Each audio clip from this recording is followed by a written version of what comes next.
حکایت زبان سے چغل خوری کرنا، اس پر ہی ایک حکایت ہے۔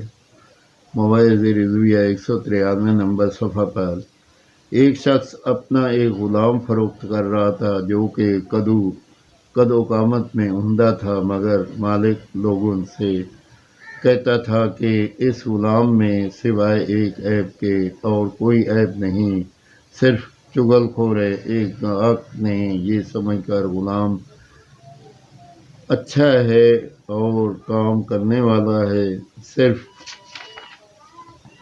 چغل خور ہے، ہمارا کیا بگاڑے گا، خرید لیا اور گھر لے آیا۔ ایک روز اس غلام نے اپنے مالک کی بیوی سے کہا کہ تیرا خاوند تجھے پسند نہیں رکھتا اور وہ ایک اور لونڈی خریدنے والا ہے۔ عورت نے پوچھا کہ پھر اس کا علاج کیا ہو سکتا ہے؟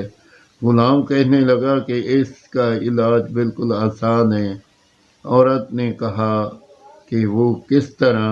غلام نے کہا کہ جب تیرا شوہر سو جائے تو اس کے حلق کے نیچے سے چند بال استرے سے موند کے میرے پاس لے آ تو میں تجھے ان بالوں پر ایسا منتر پڑھ کر دوں گا کہ جس سے خاوند تیرا مطیع فرما بردار اور تیرا عاشق ہو جائے گا۔ عورت کو یہ کہا اور اپنے مالک کو جا کر کہنے لگا کہ تیری عورت کسی اور شخص پر عاشق ہے اور وہ تجھے قتل کرنا چاہتی ہے۔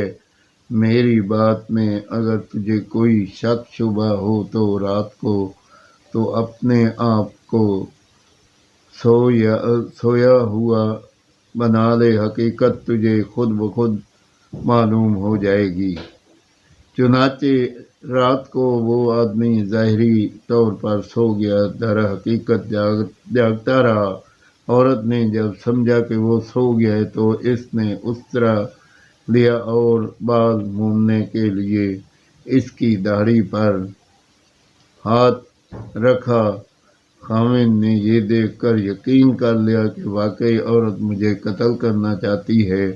وہ اٹھا اور عورت کو قتل کر ڈالا۔ جب اس کے رشتہ داروں کو معلوم ہوا تو وہ دوڑتے ہوئے آئے اور آ کر اس مرد کو قتل کر ڈالا۔ جب مرد کے ورثاء کو پتہ چلا تو دونوں قبیلوں کے درمیان سخت لڑائی ہوئی اور جان بین سے کئی آدمی مارے گئے۔ دوستو، یہ ساری نحوست چغل خوری کی صرف ایک چغلی کا نتیجہ ہے۔ کیمیائے سعادت 394، ترہت المجالس 124، حصہ اول۔ اللہ پاک ہمیں چغل خوری سے، جھوٹ سے اور زبان سے ناجائز الفاظ بولنے سے بچائے اور ہمیں صحیح بولنے کی اللہ پاک توفیق دے اور ہم لوگ صحیح صراط مستقیم پہ چلے اور اللہ پاک کے بتائے ہوئے طریقے کے مطابق ہم لوگ اپنی زندگی بسر کریں۔ آمین ثم آمین۔